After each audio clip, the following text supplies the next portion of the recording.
नमस्कार and a very warm welcome to the voice of common man news Hindi and English. हमारे channel के chief editor Sameer Qureshi के साथ आइए रुक करें इस वक्त की खास खबर की। इंडिया अलायंस को ही सिर्फ गारंटी पे बात करने का हक है और किसी को गारंटी पे बात करने का हक नहीं है।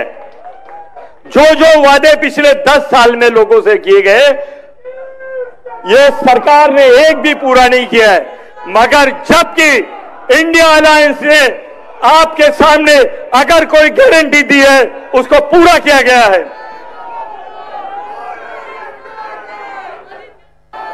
सम्माननीय आदित्य ठाकरे जी यहां पे आ चुके हैं, बड़ी जोर खरोश से तालियों के साथ उनका स्वागत किया जाए, नारों के साथ उनका स्वागत किया जाए। आदित्य ठाकरे आगे बढ़ो, हम तुम्हारे साथ हैं। शिवसेना नेते, युवा सेना प्रमुख, माजी मंत्री आदरणीय श्री आदित्यजी ठाकरे यांना मी विनंती करतो, कृपया आपण छत्रपतींना पुष्पहार अर्पण करावा।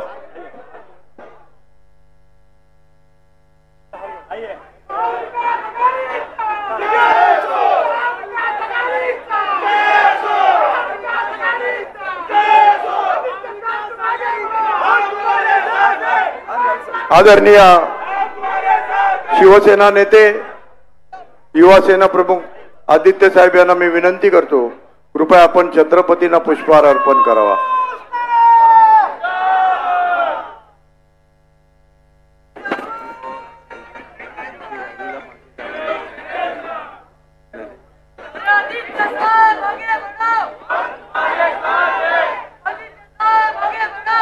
गो ब्राह्मण प्रतिपालक क्षत्रिय कुलावतंस सिंहासनाधीश्वर छत्रपती शिवाजी महाराज की। आदरणीय पृथ्वीराजजी चव्हाण यांना मी विनंती करतो, कृपया आपण महामानव डॉक्टर बाबासाहेब आंबेडकर भारतीय घटनेचे शिल्पकार यांना पुष्पहार अर्पण करावा।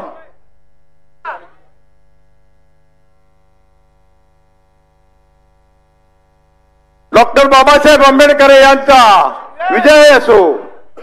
मी आदरणीय जयंत पाटील साहेबांना विनंती करतो, कृपया आपण शिवसेना प्रमुख श्रीमान बाळासाहेब ठाकरे यांच्या प्रतिमेस पुष्पहार अर्पण करावा।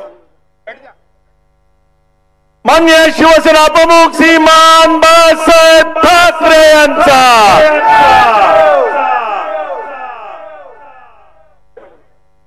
रिलीज क्या करेगा।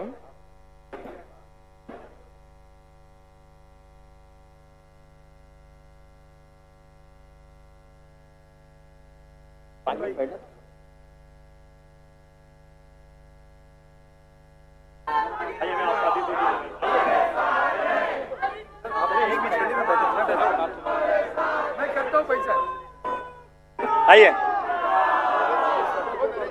होल्डर किधर गया?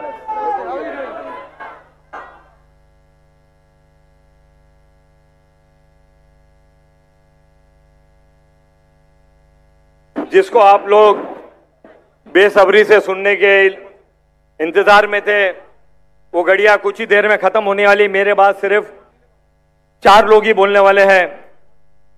आदित्य ठाकरे जी आप यहां आए हैं। आदित्य जी, आपके माध्यम से मैं लोगों को एक शेर कहना चाहता हूं। बड़े कम ज़र्व होते हैं ये गुब्बारे, बड़े कम ज़र्व होते हैं ये गुब्बारे, चंद सांसों में ही फूल जाते हैं। जब उरूज पाते हैं तो कमीने अपनी औकात भूल जाते हैं।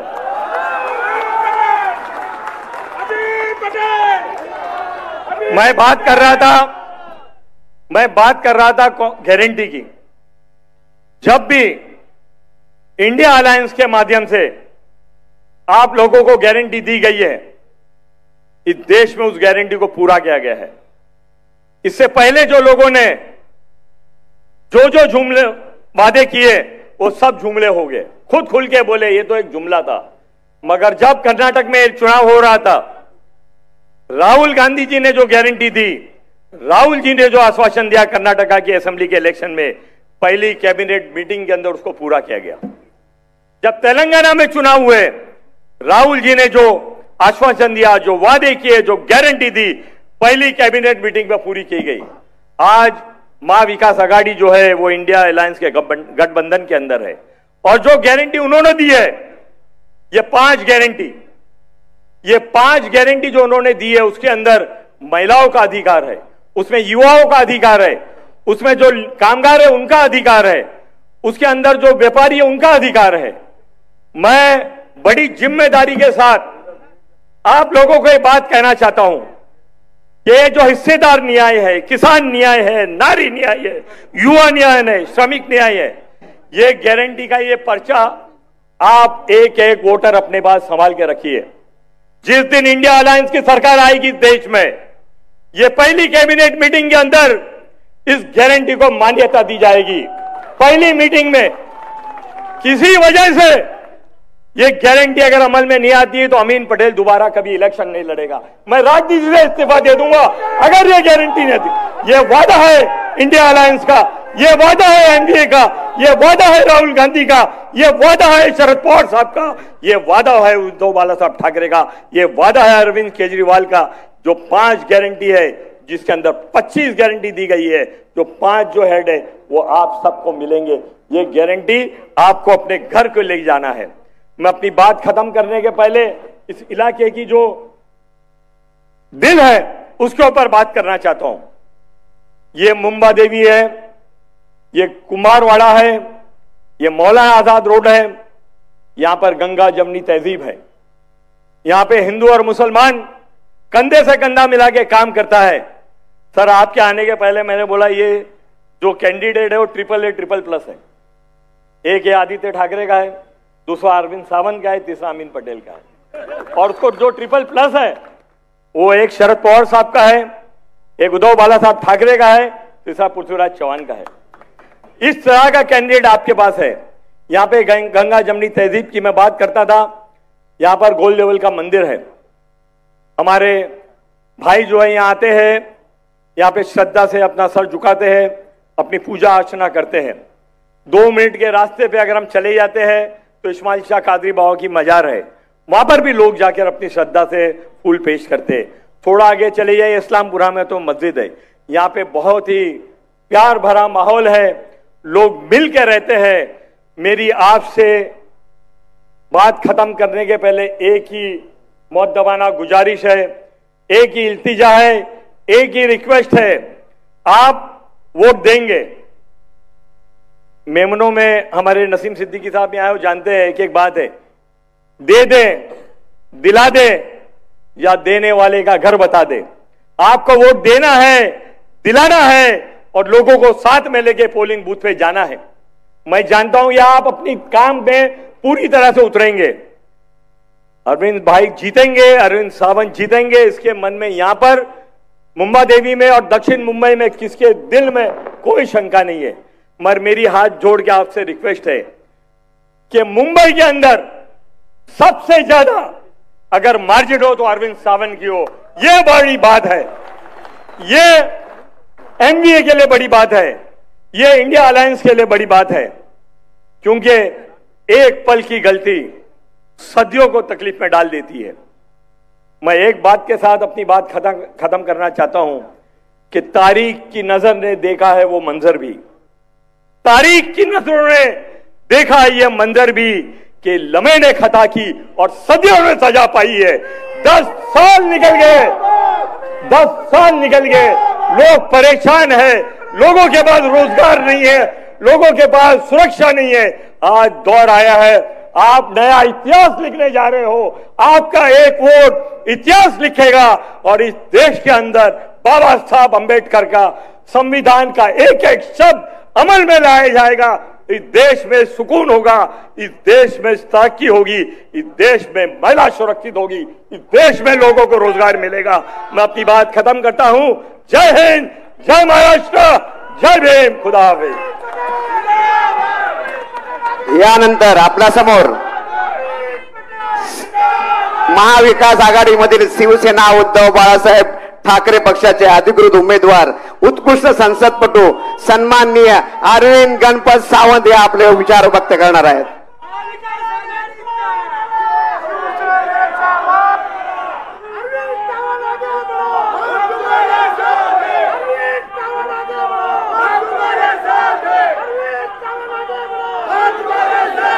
महाराष्ट्राचं आराध्य दैवत छत्रपती शिवाजी महाराज, संविधान करते परमपूज्य भारतरत्न डॉक्टर बाबासाहेब आंबेडकर आणि वंदनीय हिंदू हृदय सम्राट शिवसेना प्रमुख श्रीमान बाळासाहेब ठाकरे यांना अभिवादन करतो।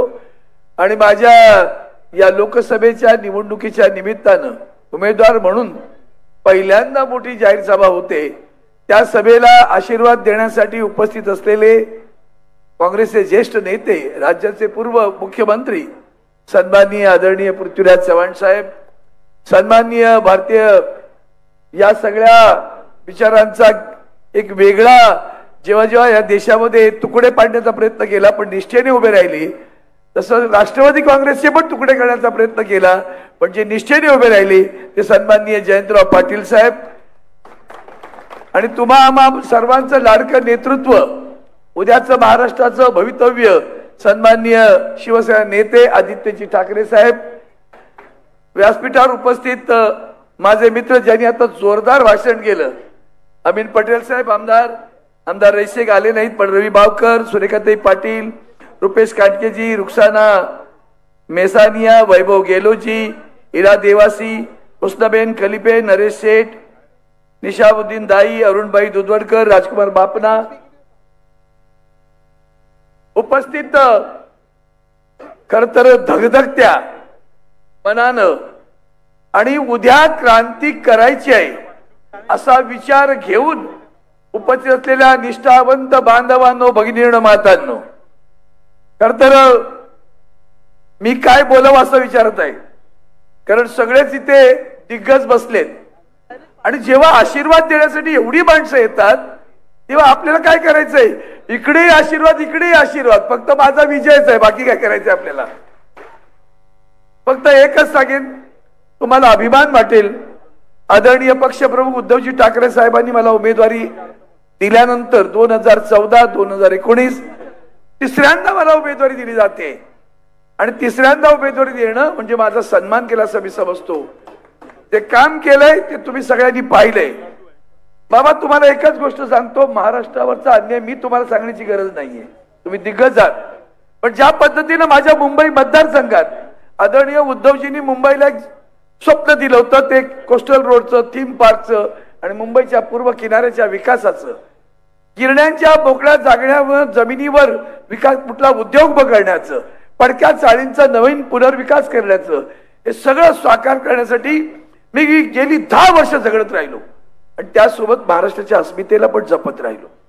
मराठी भाषेला अभिजात भाषेचा दर्जा द्या ही मागणी करत राहिलो। नाना शंकर शेटांचं नाव मुंबई टर्मिनसला द्या हे सांगत राहिलो, भांडत राहिलो, पण मोदी सरकारनं प्रत्येक गोष्ट फाईल त्यांच्याकडे गेली तर जी महाराष्ट्राच्या हिताची असेल ती कुणाला तरी क्रेडिट मिळणार असेल, एक काम झालं तर उद्धवजी ठाकरे साहेबांची पाठ थोपटली जाईल असं वाटत असेल तर ती फाईल रोखली।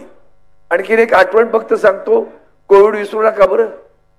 त्या कोविड मध्ये उभ्या देशात हातकार माजला होता तेव्हा एक माणूस या देशामध्ये महाराष्ट्राचे प्राण वाचवत होता, त्या माणसाचं नाव आहे उद्धवजी बाळासाहेब ठाकरे। ते मुख्यमंत्री होते, हे सगळ्यात त्यावेळेला होते, महाविकास आघाडीचं सरकार होतं, राजेश टोपे बरोबर होते, पण एक इतक्या डेडिकेटेड किंवा एखादे फोकस करून काम करणं, लक्ष देऊन काम करणं, तिकडे गुजरातमध्ये अँब्युलन्स बंद प्रेता पडत होती, युपी मध्ये गंगा नदी प्रेतानं वाहत होती, इथं महाराष्ट्रात मात्र प्राण वाचवत होते। या सगळ्या गोष्टींचा विचार करताना महाराष्ट्रावर खरंच प्रचंड अन्याय झालेला आहे। उद्योगांच्या बाबतीत तर आदित्यजी भरपूर बोलत असतात, पण मी आज तुम्हाला एकच वाक्य सांगणार आहे, हा अंधकार आहे सगळ्या बाबतीत, कारभाराचा अंधकार आहे, अत्याचाराचा अंधकार आहे, न्यायाचा अंधकार आहे। आणि म्हणून सुरेश भटांच्या कवितेच्या 2 ओळी सांगून मी माझं भाषण संपवतो।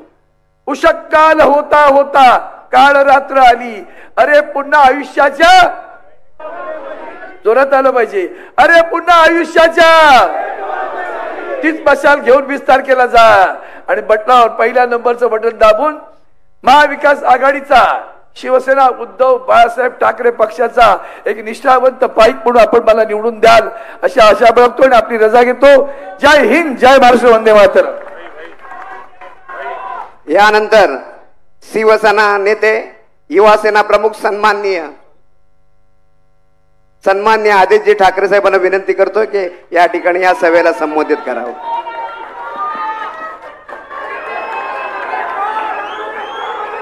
जय महाराष्ट्र.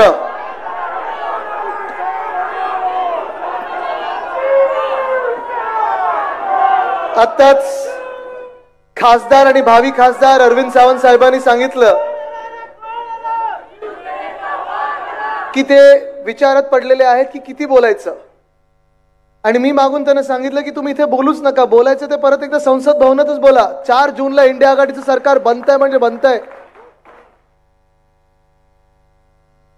6 जानेवारीला आपली पहिली सभा झाली होती.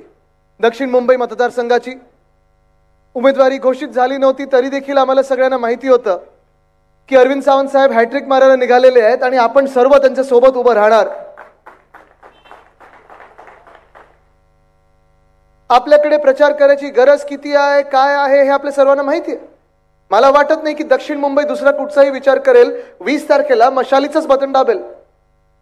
पण तरी देखील काही गोष्टी चर्चेत आणणं गरजेचं असतं, काही गोष्टींवर बोलणं गरजेचं असतं, काही गोष्टी सांगणं गरजेचे असतात. कारण खूप वेळा असं होतं की भाजपचे लोक हे येऊन आपल्या घरी बसतात किंवा आपल्या व्हॉट्सअपमध्ये येतात, आपल्या सोशल मीडियावर येतात. हल्ली मी पाहतोय गुगल ऍड त्यांनी वाढवलेले आहेत, युट्यूबचे ऍड वाढवलेले आहेत. आणि 4 महिन्यापूर्वी जे ते सांगत होते की अब की बार 400 पार, ही परिस्थिती तर राहिली नाहीये. देशातलं चित्र बदलत चाललेलं आहे, परिवर्तनाचे वारे वाहू लागलेले आहेत. कुठच्याही राज्यात जा तुम्ही, आता एकच नारा आहे, अब की बार, अब की बार, अब की बार. तडीपार होत चाललेलं आहे, भाजपा साफ होत चाललेली आहे. आणि मी हे मुद्दामून तुम्हाला सांगत आलेलो आहे, सतत प्रत्येक सभेत सांगतो, मी प्रत्येक जिल्ह्यात जातो, प्रत्येक मतदारसंघात जातो तेव्हा सांगत असतो. कारण भाजपवाले थोडं आपल्या मनावर खेळण्याचा प्रयत्न करतात, एक मानसिकता बनवण्याचा प्रयत्न करतात. घरोघरी येतील तुमच्या पुढच्या 4-5 दिवसात. कमळचं फूल येईल, कमळचं फूल आलं की चिखल पण येतोच, कारण कीचड में ही कमल खिलता है. तो चिखल घरी येऊ देऊ नका, चिखल घरी येऊ देऊ नका. पण घरी आलाच आणि तुम्हाला सांगितलं की तुम्ही शिवसेना उद्धव बाळासाहेब ठाकरे या पक्षाला का मतदान करताय, तुमचं मत फुकट जाणार आहे. काँग्रेसला का मतदान करताय, तुमचं मत फुकट जाणार आहे. आम्ही तर 400 पार आहोत. त्यांना जरा घरी तुमच्या घ्यात बसवा, चहा किंवा कोका-कोला वगैरे द्या, थंड द्या त्यांना, आणि त्यांना सांगा दादा किंवा ताई तुम्ही मला सांगा जरा 400 पार तुम्ही कुठून येत आहात. कदाचित अमेरिकेतून 400 पार होत असतील तुमचे, कदाचित चायना ज्याच्या विरुद्ध तुम्हाला बोलायची काडी मात्र हिंमत नाहीये तिथून येत असतील, कदाचित चंद्रावरनं तुमचे 400 पार होत असतील. पण आमच्या भारतामध्ये, आमच्या हिंदुस्थानमध्ये 400 पार बिलकुल येऊ शकत नाहीत. ही सत्य परिस्थिती आहे. काँग्रेसचाच नारा मी परवाकडे ऐकला. काँग्रेसने एक नारा दिलाय भाजपासाठी, आता साऊथ से साफ आणि नॉर्थ में हाफ. ही खरी परिस्थिती आहे. आज तुम्ही दक्षिण भारतात पहा परिस्थिती काय आहे ना. केरळमधून 1 सीट येते भाजपाची, ना तमिळनाडूमधून येते. कर्नाटकामध्ये जेवढ्या भाजपाचा सीट होत्या त्याच्यातून 5% पण येणार नाही, कारण 40% तर सरकार होतं तिथे. तसंच आपण पाहिलं तर आंध्र आणि तेलंगणामध्ये देखील भाजपाला मतदान होणार नाहीये. उत्तर भारतात पाहिलं, ईशान्य भारतात पाहिलं तर चित्र देखील तसंच आहे. जे आपल्याला वाटत असतं की अरे नाही, खालतून जरी सीट आल्या नाहीत, दक्षिण भारतातून सीट आल्या नाहीत तरी वरतून जिंकतील, उत्तर प्रदेशमधून जिंकतील, राजस्थानमधून जिंकतील. आत्ताच गेहलोत साहेब इथे होते, म्हणजे अशोक गेहलोत साहेब म्हणजे सुपुत्र वैभवजी. तुम्ही त्यांना विचारा, ते स्वतः देखील निवडणुकीत उभे आहेत. मला जो रिपोर्ट आलेला आहे, फीडबॅक आलेला आहे, मागच्या वेळी भाजपने राजस्थानमध्ये 26 पैकी 26 जागा जिंकल्या होत्या. यंदा भाजपा कमी होऊन काँग्रेस कमीत कमी 10 ते 12 सीट तिथे जिंकत आहे. तीच मध्य प्रदेशमध्ये परिस्थिती आहे. बिहारमध्ये माझ्याच वयाचे तेजस्वी यादव आहेत, लढत आहेत. आपल्याकडे जशी गद्दारी झाली तसं तिथे देखील जदयूने त्यांना धोका दिला. चांगलं सरकार चालणारं सरकार पाडलं, नोकऱ्या देणारं सरकार पाडलं, विकास करणारं सरकार पाडलं, आणि भाजपला पाठिंबा देणारं सरकार त्यांनी बनवलं. आणि बनवल्यानंतर देखील आपण पाहत असाल, जे राष्ट्रीय जनता दल, जे तेजस्वी यादव यांचा पक्ष 2019ला 1 सीट त्यांना मिळाली होती, यावेळी 2024ला कमीत कमी 15 सीट घेऊन दिल्लीकडे चाललेले आहेत. जम्मू काश्मीरमध्ये ही परिस्थिती ऐकण्यासारखी आहे, फार इंटरेस्टिंग परिस्थिती झालेली आहे. अरविंद सावंत साहेब, आपल्याला माहिती आहे जम्मू काश्मीरमध्ये जेव्हा 370 कलम काढला होता, आपण पण पाठिंबा दिला होता, आपण तो दिवस साजरा केला होता. आपला पण हेच विचार होता की 370 कलम या देशात नको. पण त्यावेळी जम्मूचं राज्य बनवलं, काश्मीरचं राज्य बनवलं, लडाखला केंद्रशासित राज्य केलं. आज परिस्थिती अशी आहे, जे आपल्याला भाजपाने सांगितलं होतं 5 वर्षापूर्वी की आतंकवाद संपणार, तिथे सुख शांती समृद्धी होणार, सगळं काही चांगलं होणार, तिथे आज आपण पाहतोय काश्मीरमधून भाजप निवडणूक लढतच नाहीये. जर सगळं काही चांगलं झालं असेल, तिकडच्या लोकांचं भलं झालं असेल, तर मग का तुमच्यात निवडणूक लढण्याची हिंमत नाहीये?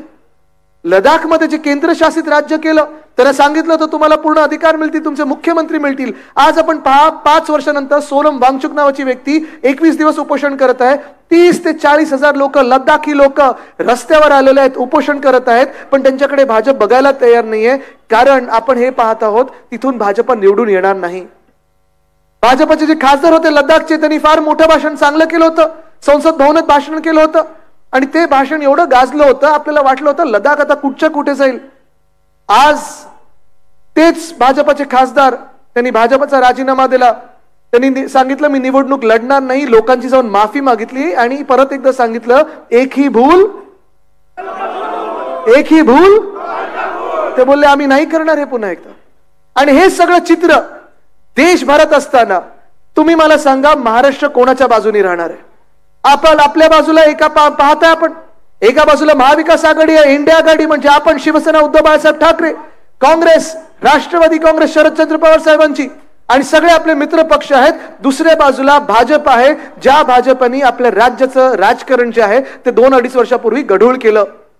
ही तीच भाजप आहे ज्यांनी कोविडचा काळ जेव्हा आपल्या महाराष्ट्रात सुरू होता, आम्ही सगळेच महाविकास आघाडी म्हणून, तुम्ही पण सगळे मुंबईचे नागरिक म्हणून, आपण महाराष्ट्राचे नागरिक म्हणून, देशाचे नागरिक म्हणून स्वतःची काळजी घेत होतो, या देशाची काळजी घेत होतो, आपल्या राज्याची काळजी घेत होतो.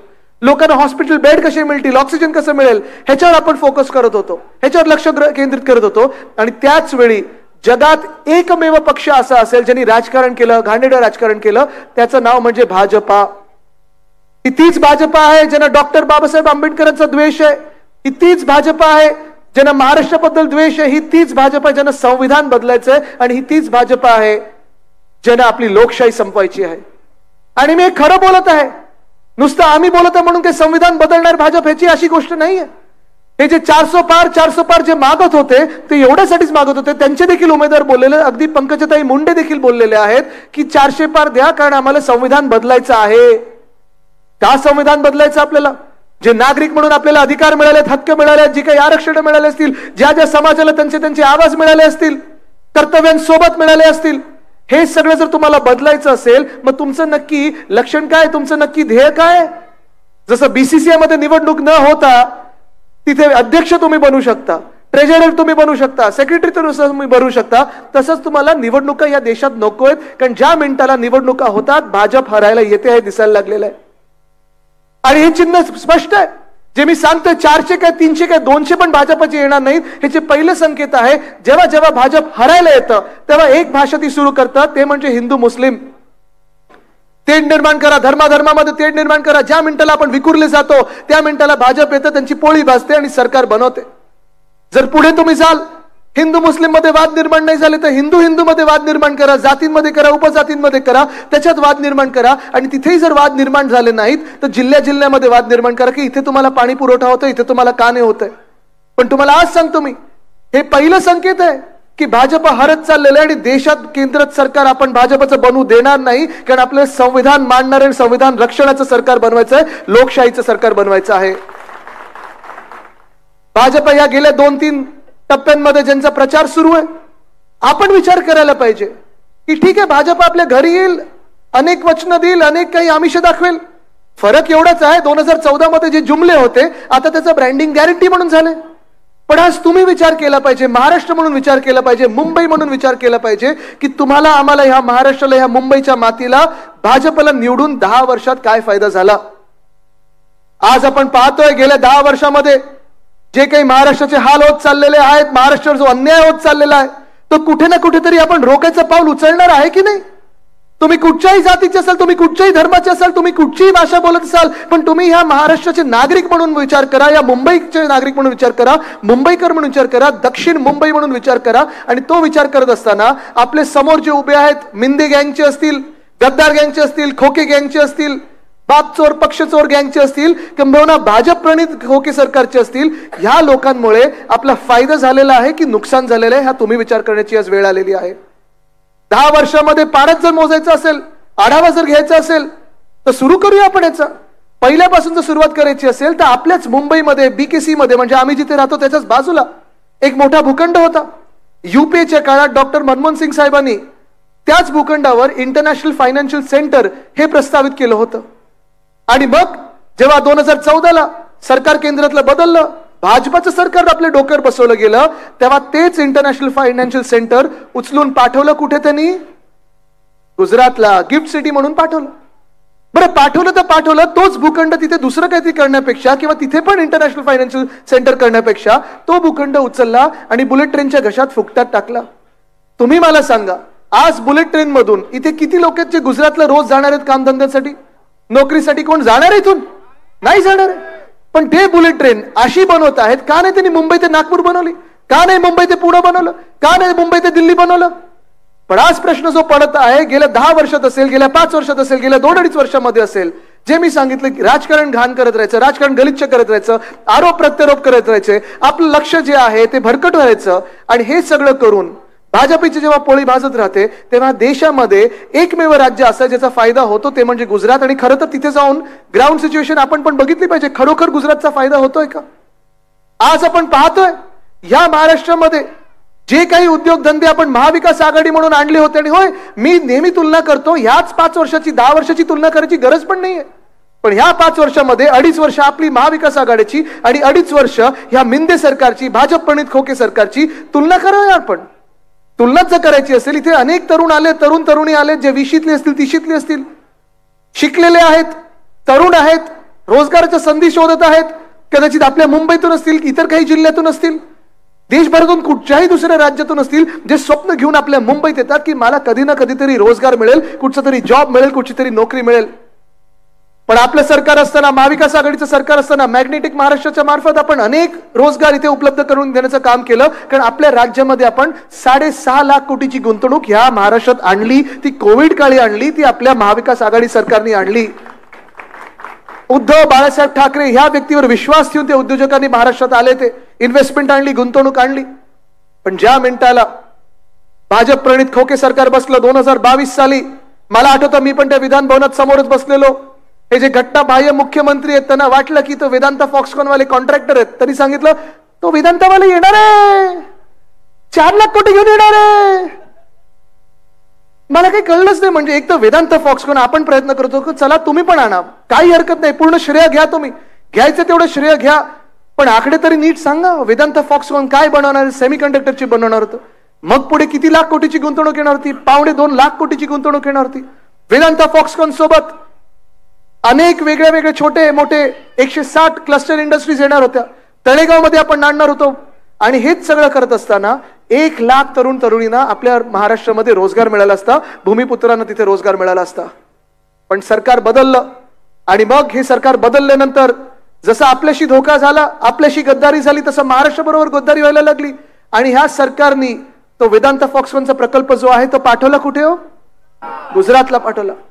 बल्क ड्रग पार्क आपण रोह्यामध्ये आणणार होतो, तसंच हे बल्क ड्रग पार्क असेल, मेडिकल डिव्हाइस पार्क असेल, या दोन्ही पार्क मध्ये छोट्या मोठ्या इंडस्ट्रीज वेगळ्या वेगळ्या आपल्या इथे आल्या असत्या. इथे देखील 30 ते 40 हजार नोकरी आपण सहज उपलब्ध करून देऊ शकलो असतो. रोह्यामध्ये बल्क ड्रग पार्क, छत्रपती संभाजीनगरच्या जवळ आपण मेडिकल डिव्हाइस पार्क, नागपूर जवळ आपण मिहानमध्ये एअरबस टाटा मागितलं होतं, solar energy equipment park, renewable energy equipment park, textile park, हे सगळं उचललं आणि पाठवलं त्यांनी गुजरातला. गुजरातची माझं काही वैर नाहीये, गुजरातची माझं काही भांडण नाहीये, वैयक्तिक वाद मुळीच नाहीये. माझी हीच भूमिका नेहमी राहिलेली आहे की जे गुजरातला मिळालं पाहिजे ते मिळालंच पाहिजे. जे आसामचं असेल तिथे गेलं पाहिजे, जे केरळचं असेल तिथे गेलं पाहिजे, जे मणिपूर असेल, मणिपूर जर शांत झालं तर तिथे गेलंच पाहिजे. कारण हल्ली पापा युक्रेनमध्ये वॉर थांबवत आहेत पण मणिपूर शांत करू शकले नाहीयेत. आज परिस्थिती ही आहे की आज मी जेव्हा झारखंडला मागच्या 2-3 महिन्यापूर्वी गेलेलो, मला वाटतं प्रोफेशनल काँग्रेसचाच कार्यक्रम होता, तिथे पण मला प्रश्न विचारला गेला की आदित्य जी सब कुछ गुजरात ही क्यों जाता है, हमारे झारखंड में क्यों नहीं आता? तसंच आपल्या महाराष्ट्रात परिस्थिती आहे. आज मी तुम्हाला विचारत आहे, जेव्हा जेव्हा आपल्या हक्काचा रोजगार, आपल्या हक्काची नोकरी, आपल्याकडे 100% जो आपला येणारा उद्योग होता, जेव्हा जेव्हा हे गुजरातला जातात, मी तर ठरवलेलं आहे मी भाजपशी नडणार म्हणजे नडणार, लढणार, तुम्ही माझ्या सोबत उभे राहणार की नाही, हा तरुणांना मी प्रश्न विचारत आहे. कारण ही निवडणूक फार महत्वाची. बघा, प्रत्येक राजकीय पक्ष आणि खास करून भाजप आपल्याला जे त्याच्यात रांगत ठेवलेलं आहे, आपल्याला ज्याच्यात भांडत ठेवलेलं आहे, आपल्याला ज्याच्यात व्यस्त ठेवलेलं आहे, ते एवढ्यासाठीच आहे की 50 वर्षापूर्वी कोण काही बोललं, 100 वर्षापूर्वी कोण काय बोललं, आणि हे प्रधानमंत्री बरोबर होते की ते प्रधानमंत्री बरोबर काय होते, 1000 वर्षापूर्वी काय प्रथा होती आणि आता काय प्रथा आहे. जे झालं ते भूतकाळात होतं. आज तरुणांनी विचार केला पाहिजे, तरुणींनी विचार केला पाहिजे की तुमच्या भविष्यासाठी कोण लढत आहे आणि तुमच्या भविष्यासाठी ही महाविकास आघाडी लढत आहे, हे लक्षात ठेवून तुम्ही मतदान करणं गरजेचं आहे. असाच प्रश्न नोकर भरतीचा आहे. तो प्रश्न फार मोठा आहे. आपण पाहतो राज्यभरातून तलाठी भरती असेल, पोलीस भरती असेल, अनेक ह्या सरकारी नोकऱ्यांमध्ये जी मुलं मुली अभ्यास करून येतात पुढे, कधी फिजिकल टेस्ट असते, कधी रिटन टेस्ट असते, आणि प्रत्येक वेळी जेव्हा ही नोकर भरतीची परीक्षा होते, तर तलाठी भरतीचं आपण वाचलंच होतं, 200 मार्काचा पेपर होता. मिळाले किती मार्क होते ना, 212 की 214. आणि मी त्यांना विचारलं, तुम्ही काही ईव्हीएम वर पेपर लिहिला होता की काय. पण परिस्थिती ही आहे की हे सगळं करत करत जी स्वप्न चिरडली जातात ती आपल्या तरुणांची स्वप्न चिरडली जातात. हे भाजप त्यांचं राजकारण करत राहतं, आपलं विखुरण्याचं राजकारण करतं, आपल्यामध्ये भांडणं लावायचं राजकारण करतं, धर्माधर्मामध्ये भांडणं लावायचं राजकारण करतं. पण जे तुम्ही सत्ता काबीज करून आमच्या डोक्यावर बसलेल्या आता अवकाळी सरकार म्हणून या महाराष्ट्रामध्ये, तुम्ही विचार करा 2-2.5 वर्षामध्ये आपल्या महाराष्ट्राचा काय फायदा झाला, आपल्या महाराष्ट्राला काय मिळालं. 10 वर्ष भाजपसाठी प्रचार करून मतदान करून आपल्या महाराष्ट्राला काय मिळालं, हा देखील जसा आपण विचार करतो तसाच आपण हा विचार केला पाहिजे की जे आपले शेतकरी हैराण आहेत, त्रस्त आहेत, त्याच शेतकऱ्यांचा जर आवाज ऐकला तर ते शेतकरी प्रत्येक जण आज महाराष्ट्रातलं सांगत आहे की उद्धव बाळासाहेब ठाकरे यांनी दिलेली कर्जमुक्ती आम्हाला मिळाली, पण ह्या सरकारने दिलेली कर्जमुक्ती कुठेही मिळाली नाही, ते नुसतं होर्डिंगवर राहिलेलं आहे. कारण मी हा विषय शेतकऱ्यांचा एवढ्यासाठी काढला कारण तरुणांचा जसा विषय काढला आणि मी तुम्हाला विचारलं तुम्ही माझ्या सोबत राहणार की नाही, तसा दुसरा वर्ग जो निर्मला सीतारामन ताईंना वाटला होता की शोध लावला त्यांनी, कारण 4 जातींचा शोध लावला होता. एक म्हणजे तरुण, शेतकरी, महिला आणि गरीब. हा दुसरा वर्ग जो शेतकरी आहे तो पूर्णपणे खंबीरपणे आपल्या महाविकास आघाडी सोबत आहे. काँग्रेस असेल, शिवसेना उद्धव बाळासाहेब ठाकरे असेल, राष्ट्रवादी काँग्रेस शरदचंद्र पवार साहेबांची असेल, ह्या आपल्या सोबत उभे आहेत. आज तिसरा वर्ग जो महत्वाचा आहे तो म्हणजे महिला. इथे फार मोठ्या संख्येने महिला आलेल्या आहेत आणि जिथे महिला आहे तिथे विश्वास आहे आणि जिथे विश्वास आहे तिथे विजय पक्का आहे. मी आज तुम्हाला विचारत आहे, तुम्ही मला सांगा, या महाराष्ट्रामध्ये किंवा या देशामध्ये तुम्हाला राहणं सुरक्षित वाटत आहे का? खास करून महिलांना प्रश्न विचारलाय. कोणालाच वाटत नाहीये, ते मला माहिती आहे, कारण आज गुंड जाऊन मंत्रालयात रील बनवतात. पण महिलांना मी विचारते, तुम्हाला महाराष्ट्र सुरक्षित वाटतो का तुमच्यासाठी? हे भाजप सरकार जे आहे तुमच्या डोक्यावर बसलेलं, म्हणून तुम्हाला महाराष्ट्र सुरक्षित वाटतो का? नाही वाटू शकत. किती उदाहरणं द्यायची, मी तुम्हाला 4 फक्त उदाहरण देतो, छोटी उदाहरणं देतो, कारण माझ्यानंतर मोठे व्यक्ती आहेत, नेते आहेत. पण 1-2 उदाहरणं तुम्हाला द्यायची झाली तर एक तो कर्नाटकामधला रेवण्णा. लाज वाटते मला त्याचं नाव घेण्यासाठी. रेवण्णा, प्रज्वल रेवण्णा, त्यांनी 2 की 3 हजार महिलांवर बलात्कार केलेला आहे. एक महिलेवर जरी केला तरी भर चौकात फाशी झाली पाहिजे. त्यांनी 2 ते 3 हजार महिलांवर बलात्कार केलेला आहे. आणि त्याच रेवण्णासाठी प्रधानमंत्री महोदय स्वतः येतात आणि प्रचार करतात, हे माहिती असून की त्यांनी बलात्कार केलेला आहे. त्याच रेवण्णासाठी भाजप प्रचार करतात, त्याच रेवण्यासाठी मतदान करतं भाजप, आणि त्याच रेवण्याला मतदान ज्या मिनिटाला झालं इथून जर्मनीला पळून जायला मदत केली. तुम्ही ह्या भाजपला मतदान करणार का? आपल्या इकडच्याच महाराष्ट्राच्या मंत्रिमंडळामध्ये 2 अशी उदाहरणं आहेत, 2 असे लोक आहेत ज्यांना मंत्री बोलायला मला लाज वाटते.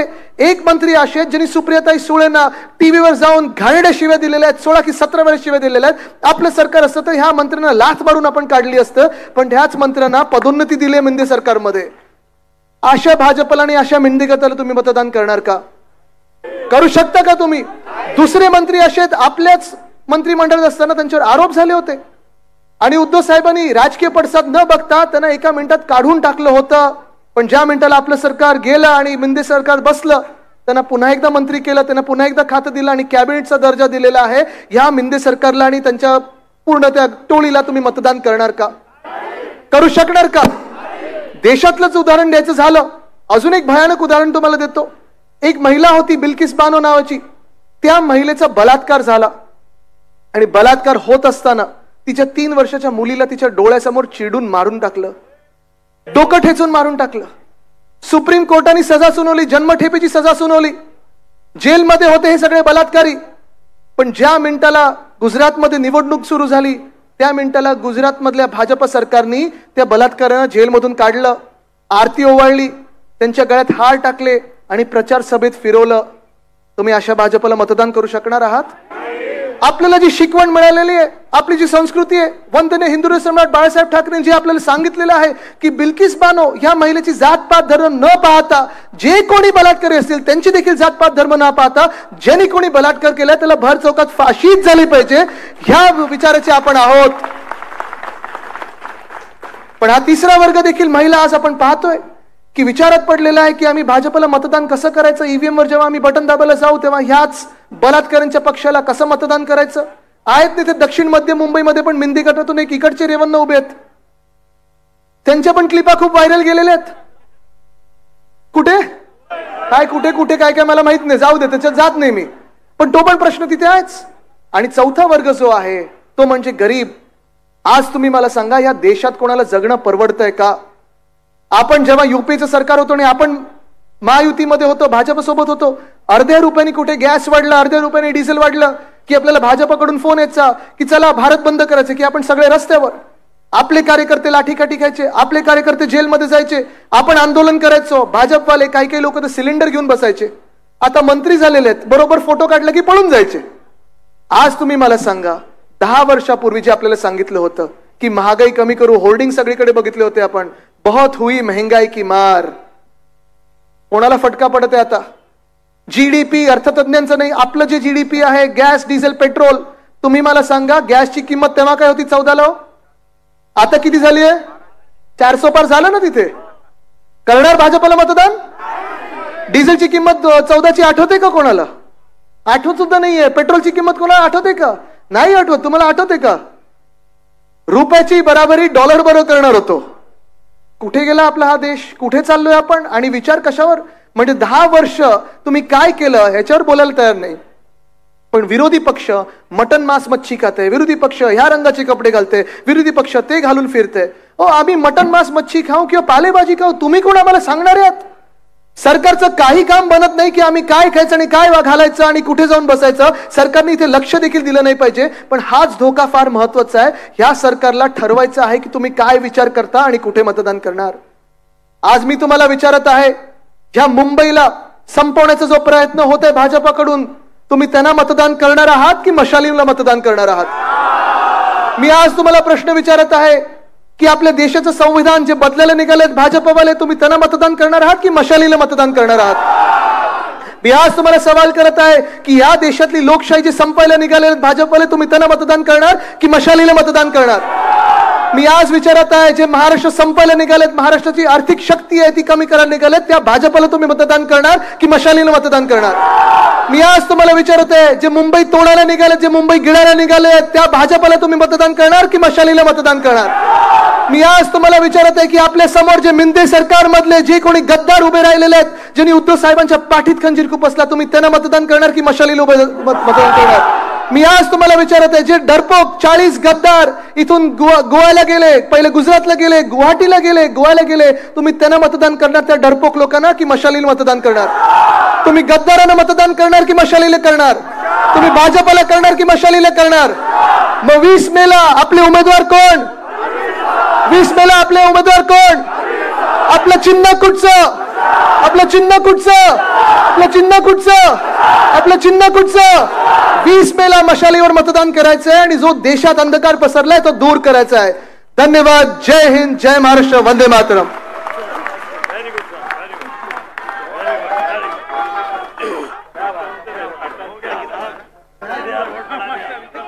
जय हिंद, जय महाराष्ट्र. समीर कुरेशी.